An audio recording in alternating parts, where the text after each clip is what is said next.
श्री शिवाय नमस्तुभ्यम। स्वागत है आपका शिव पुराण श्री कोटि रुद्र संहिता 22वें अध्याय में काशीपुरी का महात्म्य। सूत जी बोले, हे मुनिवरों, इस पृथ्वी लोक में दिखाई देने वाली प्रत्येक वस्तु सच्चिदानंद स्वरूप निर्विकार एवं सनातन ब्रह्म रूप है।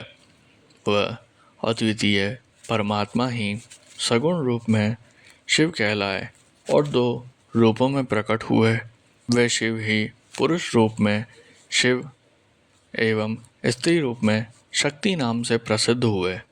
शिव शक्ति ने मिलकर दो चैतन अर्थात प्रकृति एवं पुरुष विष्णु की रचना की है। तब प्रकृति एवं पुरुष अपने माता पिता को सामने न पाकर सोच में पड़ गए। उसी समय आकाशवाणी हुई। आकाशवाणी बोली, तुम दोनों को जगत की उत्पत्ति हेतु तपस्या करनी चाहिए, तभी सृष्टि का विस्तार होगा। वे दोनों बोले, हे स्वामी, हम कहाँ जाकर तपस्या करें? यहाँ पर तो ऐसा कोई स्थान नहीं है जहाँ तपस्या की जा सके। तब भगवान शिव ने 5 कोस लंबे चौड़े शुभ व सुंदर नगर की तुरंत रचना कर दी।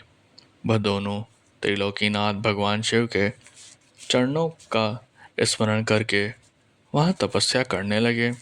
उन्हें इस प्रकार तपस्या करते करते बहुत समय बीत गया।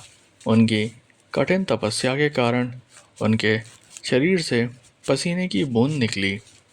उन श्वेत जल की बूंदों को गिरता हुआ देखकर भगवान श्री हरि विष्णु ने अपना सिर हिलाया।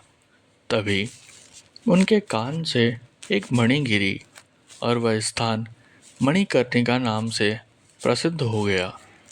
जब उनके शरीर से निकली जल राशि से वह नगरी बहने लगी, तब कल्याणकारी भगवान शिव ने अपने त्रिशूल की नोक पर उसे रोक दिया। तपस्या में किए गए परिश्रम से थककर विष्णु तथा उनकी पत्नी प्रकृति वहीं उसी नगर में सो गए। जब शिवजी की प्रेरणा स्वरूप विष्णु जी की नाभि से कमल उत्पन्न हुआ, उसी कमल से ब्रह्मा जी उत्पन्न हुए। भगवान शिव की आज्ञा पाकर ब्रह्मा जी ने सृष्टि की रचना आरंभ कर दी। ब्रह्मा जी ने 50 करोड़ योजन लंबा और 50 करोड़ योजन चौड़ा ब्रह्मांड रच दिया। इसमें 14 अद्भुत लोकों का भी निर्माण ब्रह्मा जी ने किया।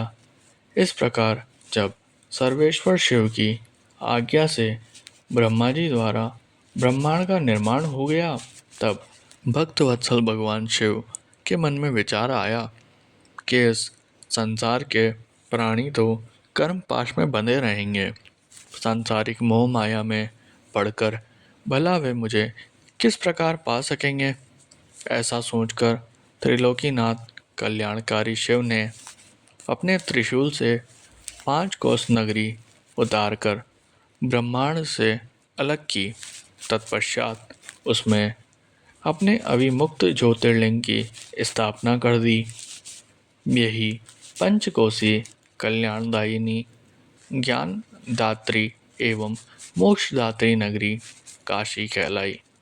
भगवान शिव ने इस नगरी में अपने ज्योतिर्लिंग की स्थापना करने के पश्चात इसे पुनः मृत्युलोक में त्रिशूल के माध्यम से जोड़ दिया।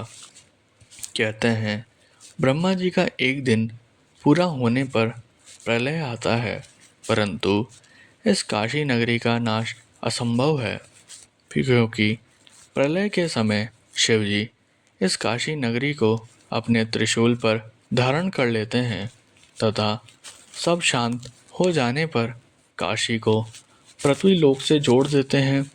इसलिए मुक्ति की कामना करने वालों को काशी जाना चाहिए। यहाँ के दर्शन से हर प्रकार के पापों से मुक्ति मिल जाती है।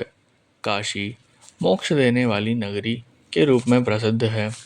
संसार के समस्त प्राणियों के मध्य में सत्व रूप में और बाहर तामस रूप में विराजमान परमात्मा भगवान शिव ही हैं। सत्व आदि गुणों से युक्त वही रुद्र है जो सगुण होते हुए निर्गुण और निर्गुण होते हुए सगुण है। उन कल्याणकारी भगवान शिव को प्रणाम करके रुद्र बोले, हे विश्वनाथ महेश्वर, लोकहित की कामना से आपको यहाँ विराजमान रहना चाहिए। मैं आपके अंश से उत्पन्न हूँ, आप मुझ पर कृपा करें और देवी पार्वती सहित यहीं पर निवास करें। ब्राह्मणों, जब विश्वनाथ ने भगवान शिव से इस प्रकार प्रार्थना की, तब भगवान शिव संसार के कल्याण के लिए काशी में देवी पार्वती सहित निवास करने लगे। उसी दिन से काशी सर्वश्रेष्ठ नगरी हो गई।